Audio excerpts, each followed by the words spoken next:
আছে কিনা যা আমি করতে পারি আমার বাবার জন্য। আমি প্রতিদিন নামাজ পড়ার চেষ্টা করি, কিন্তু নামাজের আগে প্রস্রাব করলে প্রস্রাবের রাস্তা দিয়ে প্রস্রাব ঝরতে থাকে। এই অবস্থায় নামাজ পড়লে কি নামাজ হবে? ডিউটির কারণে ফজর নামাজ পড়তে একটু সমস্যা হয়, তাই আমি তাহাজ্জুদের নামাজ পড়ার পর ফজর নামাজও পড়ে ফেলি, তাতে কি আমার নামাজ হবে? একাকী ফরজ নামাজের সময় তেলাওয়াত জোরে জোরে না পড়লে কোনো সমস্যা হবে কিনা? ফিরোজ টপি আইডি থেকে আপনি লিখেছেন, জুমার খুতবা দেওয়ার সময় অনেককে ঘুমোতে দেখা যায় এবং নাকও ডাকে, তারা অজু ছাড়া নামাজ পড়লে কি নামাজ শুদ্ধ হবে?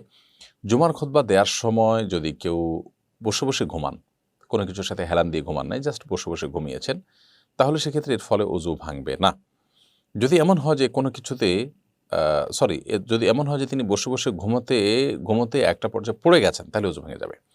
আর যদি এমনি ঝিমোতে থাকেন, ডানে বামে একটু হালকা দুলে যাচ্ছেন, তাহলে সেক্ষেত্রে অজু ভাঙবে না। আর যদি কিছুর সাথে হেলান দিয়ে ঘুমান এমনভাবে যে সেই জিনিসটা সরায় ফেললে তিনি পড়ে যাবেন, তাহলে সেক্ষেত্রে তার অজু ভেঙে যাবে। লিজা এই আইডি থেকে আপনি লিখেছেন, আমার বাবা মারা গেছেন, এমন কোনো আমল আছে কিনা যা আমি করতে পারি আমার বাবার জন্য? সন্তানের যে আমলটা বাবা মার জন্য সবচেয়ে বেশি উপকারী হয় সেটি হলো বাবা মার জন্য দোয়া করা, পাশাপাশি নিজের নেককার হওয়া। আপনি নেককার হয়ে যদি বাবা মার জন্য দোয়া করেন, সেটা তাদের জন্য অনেক বেশি উপকার আসে। নবী সাল্লাল্লাহু আলাইহি ওয়াসাল্লাম বলেছেন, ইযা মাতাল ইনসানু ইনকাতা আনহু আমালুহু ইল্লা মিন সালাস। মানুষ যখন মারা যায় তখন তার সমস্ত আমলের দুয়ার বন্ধ হয়ে গেল, তিনটি আমলের দুয়ার কিন্তু বন্ধ হয় না। এর ভিতরে একটা হলো এটা যে আওয়ালাদুন সালেহ ইয়াদউ লাহ, মা বাবা যদি কোনো সন্তান রেখে যান, নেক সন্তান যারা ভালো মানুষ, নিজে হারাম হালাল মেনটেন করেন, ফরজ কাজগুলো করেন, আল্লাহর বিধিবিধানগুলো নির্দেশগুলো মেনে চলার চেষ্টা করেন, পাশাপাশি আপনার করেন, বাবার জন্য দোয়া করেন, মায়ের জন্য দোয়া করেন, তো সেটা বাবা মার জন্য অনেক বেশি উপকার আসে। অতএব আপনি আপনার বাবা মার জন্য বেশি বেশি নেক দোয়া করবেন, কিন্তু সেই সাথে আপনার নিজেও যেন নেক হন, আপনি যেন ভালো মানুষ হন, মুত্তাকি পরহেজগার হন, কোরআন হাদিসের নির্দেশগুলো মেনে চলতে পারেন, সেই ব্যাপারে আপনার সচেষ্ট থাকতে হবে। আর দ্বিতীয়ত সবচেয়ে বেশি উপকার আসে বাবা মার জন্য সাদকা, দান, তাদের পক্ষ থেকে হালাল টাকা থেকে দান সাদকা করবেন। এছাড়া আরও বিভিন্ন করণীয় আছে, তো মৌলিকভাবে এই দুইটা সবচেয়ে বেশি উপকার আসে বাবা মার জন্য বা মৃত মানুষের জন্য। মোহাম্মদ সাবের আহমেদ লিখেছেন, আমি প্রতিদিন নামাজ পড়ার চেষ্টা করি, কিন্তু নামাজের আগে প্রস্রাব করলে প্রস্রাবের রাস্তা দিয়ে প্রস্রাব ঝরতে থাকে। এই অবস্থায় নামাজ পড়লে কি নামাজ হবে? করণীয় কি?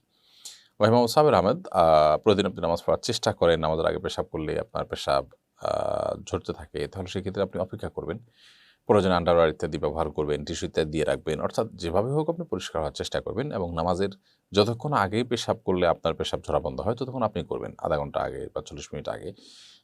প্রয়োজনে আপনি পেশাব করে সেখানে টিস্যু বা কিছু দিয়ে আপনি অন্য কাজ কামে থাকবেন, এরপরে নামাজের আগ দিয়ে আপনি টিস্যু ফেলে দিয়ে নামাজ পড়ে নেবেন। অর্থাৎ এক কথায় আপনি যে কোনোভাবে পেশাব যে ঝরছে সেটা থেকে আপনার শরীরকে এবং কাপড়কে পবিত্র রেখে দেন আপনি নামাজ পড়বেন। আর যদি ব্যাপারটা এরকম হয় যে অনবরত পড়তে থাকে, এটা আপনি আসলে কন্ট্রোল করতে পারেন না, তাহলে সেক্ষেত্রে আপনার এটা নিয়ে পেরেশানির কোনো কারণ নেই, বরং প্রত্যেক ওয়াক্ত যখন শুরু হবে তখন অজু করে ওই ওয়াক্তের মধ্যে আপনি নামাজ পড়বেন। এর মধ্যে পেশাব যদি ঝরতেও থাকে কোনো অসুবিধা নেই, যেহেতু কন্টিনিউয়াসলি সেটা ঝরছে। হৃদয় খান লিখেছেন, আমি সৌদি আরব প্রবাসী, ডিউটির কারণে ফজর নামাজ পড়তে একটু সমস্যা হয়, তাই আমি তাহাজ্জুদের নামাজ পড়ার পর ফজর নামাজও পড়ে ফেলি, তাতে কি আমার নামাজ হবে? ওয়াক্ত হইতে হবে, তাহাজ্জুদের পর যদি ওয়াক্ত শুরু হয়ে গেছে তখন শুরুতে আপনি নামাজটা পড়ে ফেলছেন, সেটা জায়েজ হবে। প্রয়োজনে তাহাজ্জুদ ওইভাবে সেট করবেন যাতে ওয়াক্তের শুরুতে নামাজ পড়া হয়ে যায়। আর যদি ফজরের ওয়াক্ত যখন শুরু হয় তার আগেই আপনি তাহাজ্জুদ পড়েন, রাত ৩টা ৩:৩০, তখন তাহাজ্জুদ পড়ে আপনি সাথে ফজরও পড়ে ফেলেন, তাহলে সেক্ষেত্রে আদায় হবে না। কারণ ইন্না সলাতা কানাত আল মুমিনিনা কিতাবাম মাওকুতা, আল্লাহ তাআলা বলেছেন সলাত ঈমানদারদের জন্য নির্দিষ্ট সময়ে পড়াটা অপরিহার্য করা হয়েছে, বিধায় সেটি খেয়াল রাখতে হবে। এমডি আলামী ইসলাম আপনি লিখেছেন, একাকী ফরজ নামাজের সময় তেলাওয়াত জোরে জোরে না পড়লে কোনো সমস্যা হবে কিনা? না, একাকী যখন আপনি উচ্চস্বরে পড়ার যে নামাজগুলো ফজর এবং এশা মাগরিব, সেগুলো যদি আপনি আস্তে আস্তেও কেরাত পড়েন কোনো অসুবিধা নেই, আর চাইলে উচ্চস্বরেও আপনি পড়তে পারেন।